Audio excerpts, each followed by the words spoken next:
Экономика требует притока иммигрантов. Отсутствие должного количества людей на рынке труда и должной квалификации уже сегодня является объективным фактором сдерживания экономического роста. Мигрантам вновь могут продлить срок действия документов до следующего лета.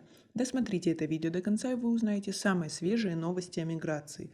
Подписывайтесь на наши обновления, чтобы быть в курсе о всех новостях на нашем канале. Указ президента России о продлении сроков действия документов иностранных граждан может быть продлен до лета следующего года. Об этом сообщил замначальника Главного управления по вопросам миграции МВД России Кирилл Адзинов во время совещания о социокультурной адаптации мигрантов в Совете Федерации 27 ноября. Сейчас идет работа над тем, чтобы продлить данный указ еще на полгода, сообщил Кирилл Адзинов. Мы работаем с администрацией президента над его дальнейшей пролонгацией. По всей видимости, они будут продлены до лета следующего года, уточнил он. Как вы относитесь к очередному продлению? Свои ответы напишите нам в комментарии. По указу Владимира Путина иностранцы вправе легально оставаться в России даже в случае, если законные сроки их проживания в стране и действия документов, дающих такое право, истекли. Их регистрации, патенты, виды на жительство и прочие документы не будут считать просроченными, их не аннулируют. Также иностранцев не будут выдворять и депортировать. Кроме того, не будет считаться нарушением проживания за границей больше полугода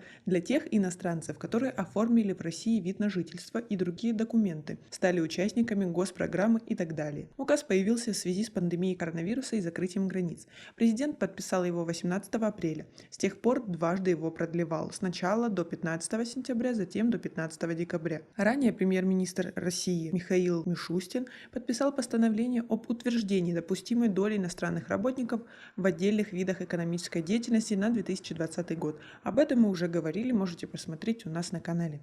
В документе уточняется доля иностранной наемной силы для целого ряда видов экономической деятельности, в которой обычно заняты трудовые мигранты. Напомним, что на следующий год мигрантам не выделено рабочих мест в аптеках, нестационарных торговых объектах и на рынках, а также в розничной торговле вне магазинов, палаток и рынков.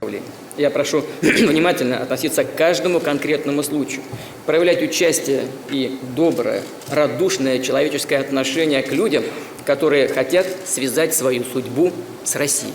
На этом у нас все. Цените наше видео подпиской и лайком. До скорой встречи.